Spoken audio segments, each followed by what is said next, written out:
আসসালামু আলাইকুম everyone, welcome to Anuraj cooking studio. আচ্ছা, ওভেন ছাড়াই যদি খুব সহজেই বানানো যায় একদম ক্রিমি অ্যান্ড রিফ্রেশিং ডেজার্ট, তাহলে কেমন হয়? আজ আমি বানাবো একদম no bake orange biscuit dessert. খুব কম উপকরণেই কোনো ঝামেলা ছাড়াই বানানো যাবে এই টেস্টি ডেজার্ট। তো চলুন কথা না বাড়িয়ে আজকের রেসিপিটি শুরু করি।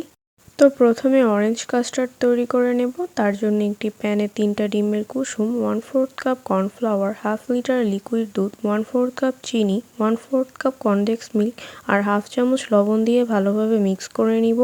আর লবণ দেওয়ার সময় ক্যামেরাটা অফ হয়ে গিয়েছিল, তাই আমি লবণটা দেওয়া দেখাতে পারিনি। তো তারপর চুলার মিডিয়াম আঁচে জাল করে একটু পাতলা থাকতে চুলা থেকে নামিয়ে নিব। থিকনেসটা ঠিক এরকম হবে, কারণ ঠান্ডা হয়ে গেলে এটা আরও ঘন হয়ে যাবে। তারপর কাস্টার্ড গরম থাকা অবস্থায় 1 টেবিল চামচ বাটার আর 3 টেবিল চামচ অরেঞ্জ কার্ড কেক ফিলিং দিয়ে ভালোভাবে মিক্স করে নিব। ভালোভাবে মিক্স করা হয়ে গেলে এক সাইডে রেখে দেব ঠান্ডা হওয়ার জন্য।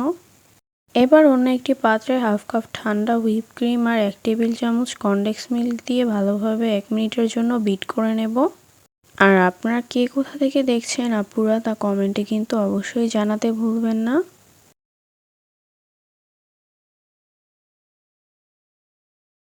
তারপর 1 মিনিট বিট করার পর 2 টেবিল চামচ ক্যারামেল সস দিয়ে আবারও বিট করে নেব।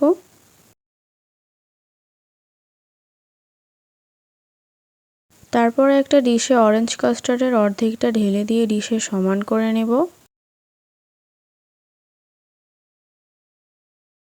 এরপর একটি বাটিতে 1 কাপ লিকুইড দুধ নিয়ে তার ভেতর 1 পিস অরেঞ্জ বিস্কুট ডুবিয়ে কাস্টার্ডে বসিয়ে দিব। আমি এখানে কিছু অরেঞ্জ বিস্কুট নিয়েছি, এভাবে বাকি বিস্কুটগুলোও দুধে ডুবিয়ে দিয়ে দিব। তারপর বাকি কাস্টার্ড বিস্কুটের উপর ঢেলে দিয়ে চারিদিকে সমান করে দিব। তারপর আবারও একইভাবে বিস্কুটের সেকেন্ড লেয়ার দিয়েছি। এবার হুইপ করে রাখা হুইপ ক্রিম উপর থেকে দিয়ে দিব।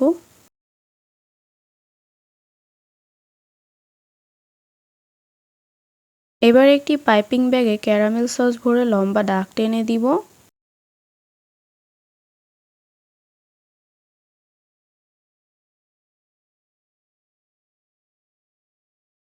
তারপর একটা টুথপিকের সাহায্যে এভাবে জিগজ্যাগ করে দাগ টেনে দিব।